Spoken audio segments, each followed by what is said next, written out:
Hello students, welcome है आपका हमारे channel accounts with AKB IFM पे। कैसे हैं आप सब? आज की वीडियो में हम बात करने वाले हैं टैली प्राइम में जर्नल में कौन कौन सी एंट्री होती हैं और उनका क्या इफेक्ट होता है। तो उससे पहले, शुरू करने से पहले, अगर आपने हमारे चैनल को सब्सक्राइब नहीं किया अभी तक तो आप सब्सक्राइब कीजिए, वीडियो को लाइक कीजिए, कमेंट में लिख के बताइए कि आपको वीडियो कैसे लगी और पूरी नॉलेज के लिए वीडियो को अंत तक देखना ना भूलें। तो चलिए वीडियो शुरू करते हैं। आज की वीडियो में हम बात करने वाले हैं जर्नल एंट्रीज की। देखिए, जर्नल एंट्री में क्या होता है कि जब हम एंट्रीज करते हैं, जो हमारा यहाँ पे वाउचर्स होते हैं, वाउचर में जब आप जाएंगे तो वाउचर में क्या है कि सारे अलग अलग वाउचर्स होते हैं, जैसा कि कॉन्ट्रा होता है, रिसिप्ट होता है, सेल है, परचेज है। तो उसी में एक आता है कि जर्नल वाउचर। अब बात आती है कि जर्नल वाउचर में कौन कौन सी एंट्री होती है। जर्नल वाउचर में हम वो एंट्रीज करते हैं जो एंट्री हमारी कैश बैंक पे कोई इफेक्ट नहीं डालती, कि जो एंट्रीज हम रिसिप्ट पेमेंट में नहीं कर सकते उन एंट्रीज को हम जर्नल वाउचर के अंदर में करते हैं। तो शुरू करते हैं कि कौन कौन सी एंट्री हो सकती है जर्नल में और कैसे कैसे उनको करते हैं और उसको कैसे इफेक्ट होता है। सबसे पहले आता है कि अगर आप कोई एक्सपेंस क्रेडिट बेस पर करते हैं, यानी उधार में करते हैं, तो उसकी एंट्री जो है हम जर्नल वाउचर के अंदर में पास करेंगे। जैसे एग्जांपल लेते हैं, सपोज करो आपने कोई स्टेशनरी परचेज की, तो स्टेशनरी का जो हमारा हेड है प्रिंटिंग एंड स्टेशनरी के अंदर में रहता है। तो अगर आपने स्टेशनरी की जो परचेज की है उसकी पेमेंट कर दी है, तो आप उस एंट्री को क्या करेंगे कि printing and stationery account debit to में कैश लिख देंगे, या फिर अगर आपने चेक किया है तो टू बैंक कर देंगे। तो उस केस में तो इस एंट्री को हम पेमेंट वाउचर के अंदर में करेंगे। लेकिन अब बात आती है कि हमने स्टेशनरी परचेज कर ली बट अभी हमने उसकी पेमेंट नहीं की। अब पेमेंट नहीं की तो उसकी एंट्री हम पेमेंट वाउचर में तो कर नहीं सकते। अगर आप पेमेंट में करेंगे तो टैली एक्सेप्ट ही नहीं करेगा। तो उस केस में जो हम जर्नल वाउचर का यूज करेंगे, तो यहाँ पे जैसे हम एंट्री करते हैं, प्रिंटिंग एंड स्टेशनरी हेड बना लेते हैं।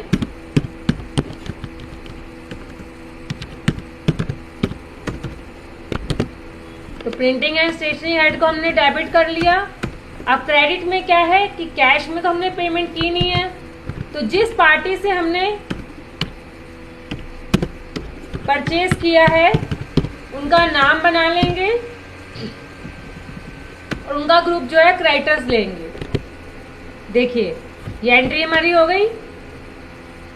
एक्सपेंस अकाउंट डेबिट, यानी प्रिंटिंग एंड स्टेशनरी हमने परचेज किया, किनसे किया उनका नाम आ गया और यहाँ पे बिल का नंबर आ गया और इस एंट्री को हमने सेव कर दिया। तो इस तरह से एंट्री जर्नल में हो जाएगी।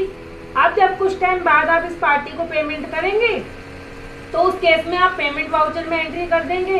तो पेमेंट वाउचर में जब एंट्री करेंगे तो आर के प्रिंटर को डेबिट करके कैश या बैंक को क्रेडिट कर देंगे। तो पहली एंट्री ये हो गई कि जब भी कोई खर्चा हम उधार में करते हैं तो उसकी एंट्री हम जर्नल वाउचर में करेंगे। अब आती है सेकेंड एंट्री कि जब कोई हमारा एक्सपेंस पेबल होता है। Expense payable means salary payable है या वेजेस पेबल है। वैसे डिटेल में हमने पेबल और प्रीपेड के बारे में वीडियो पहले भी डाल चुकी है, अगर आपने नहीं देखी तो आप देख सकते हैं। यहाँ पे सिर्फ मैं आपको जर्नल वाउचर के बारे में बता रही हूँ कि उसमें एंट्री किस तरह से करेंगे। कई बार क्या होता है कि कुछ एक्सपेंस हमारे ऐसे होते हैं कि जो जिस मंथ के हैं सेम मंथ में पे ना होके नेक्स्ट मंथ में पे होते हैं। जैसे कि सैलरी है, अब क्या है कि दिसंबर की सैलरी है तो आपने जनवरी में पे करनी है, बट हमारे अकाउंट के रूल क्या कहते हैं कि जिस मंथ के एक्सपेंस है एंट्री तो आप उसी मंथ में बुक करेंगे। तो उस केस में हम एंट्री क्या है कि अभी हमने पेमेंट तो की नहीं है, तो पेमेंट नहीं की तो उसको ड्यू करने की एंट्री करनी है। तो यहाँ पे हम एक्सपेंस को तो कर देंगे डेबिट, जैसे सैलरी ले लेते हैं तो सैलरी डेबिट। क्रेडिट में हम देंगे यहाँ पे सैलरी पेबल। आप इसको सैलरी पेबल भी बोल सकते हैं और आउटस्टैंडिंग भी बोल सकते हैं। तो सैलरी पेबल का हम ग्रुप बनाएंगे, करंट लायबिलिटी के अंदर में देंगे इसको और इसको सेव कर देंगे। तो ये हमारी एंट्री बन गई, salary account debit to salary payable. अब जब इसकी आप पेमेंट कर देंगे नेक्स्ट मंथ, जब जनवरी आ जाएगा तब आप इसकी एंट्री पेमेंट वाउचर में सैलरी पेबल को डेबिट करके करेंगे, क्योंकि सैलरी को हम पहले से ड्यू कर चुके हैं। थर्ड एंट्री आती है, कई बार क्या होता है कि हम कोई एक्सपेंस एडवांस दे देते हैं।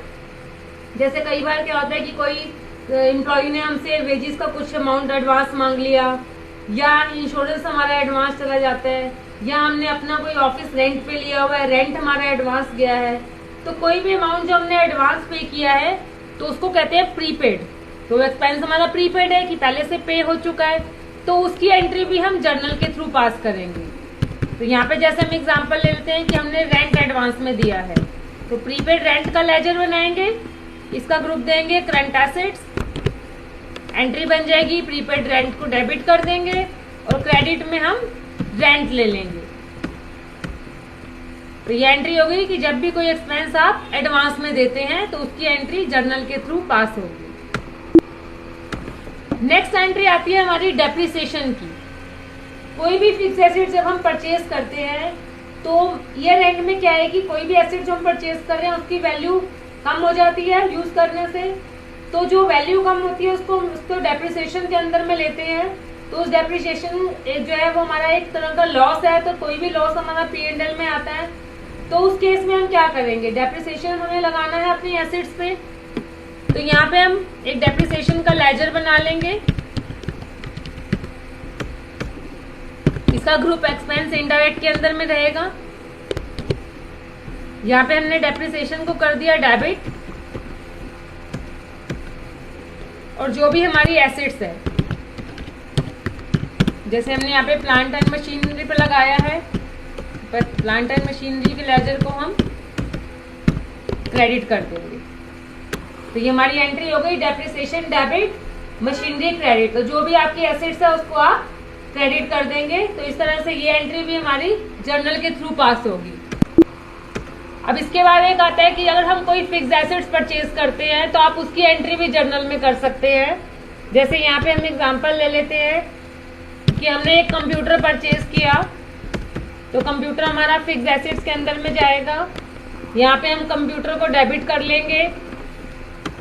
अब इसके ऊपर अगर जीएसटी हमने पे किया है तो जीएसटी को भी हम डेबिट करेंगे।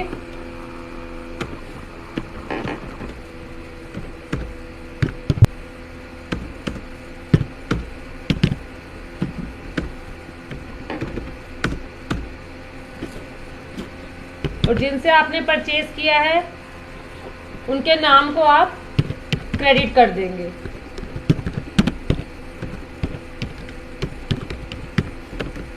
इनको ग्रुप सन्ड्री क्रेडिटर्स देंगे। तो ये एंट्री होगी, हमने कंप्यूटर परचेज किया। कोई भी एसेट्स अगर आप परचेज करते हैं तो उसकी एंट्री आप जर्नल में। इसकी एंट्री के लिए ऑप्शन है कि इसकी एंट्री को आप जर्नल के साथ साथ परचेज वाउचर में भी कर सकते हो, आपके पास ऑप्शन है, उसमें भी हो जाता है। अकाउंटिंग इनवॉइस में अगर हम जाते हैं तो इसकी एंट्री हम दोनों तरह से कर सकते हैं। तो इस तरह से ये सारी एंट्री जर्नल में होंगी। इसके बाद एक एंट्री हमारी और आती है कि जब हम किसी पार्टी से पार्टी को ट्रांसफर करते हैं। जैसे यहाँ पे हम एग्जांपल ले लें, सपोज करो हमने जो है ए को ट्रांसफर करना है कि ए को हमने पेमेंट देनी है और हमने बी से पेमेंट लेनी है। तो उस केस में हम जर्नल के थ्रू वाउचर पास करते हैं। जैसे यहाँ पे एग्जांपल लेते हैं कि ए हम जो है हमारा एक क्रेडिटर्स है जिसको हमने पेमेंट देनी है। अब ए को जब हम पेमेंट देंगे तो ए को तो डेबिट करेंगे, बट इसमें क्या है कि हमारे हाथ से ना तो कैश जा रहा है ना हम चेक से दे रहे हैं। अगर हम कैश है चेक के थ्रू देते तो इस एंट्री को पेमेंट वाउचर में करते, बट यहाँ पे क्या है कि हमने ए को पेमेंट देनी थी और बी से लेनी थी। तो हमने बी को कह दिया कि आप ही ए को पेमेंट कर दो। तो बट हमें उसकी एंट्री तो पास करनी होगी ताकि हमारे लेजर का बैलेंस उनका कम हो। तो उस केस में भी एंट्री जर्नल के थ्रू पास होती है कि जो बी है हमारा डेटर्स है और ए हमारा क्रेडिटर्स है, तो ये एंट्री हमारी जर्नल के थ्रू पास हो जाएगी।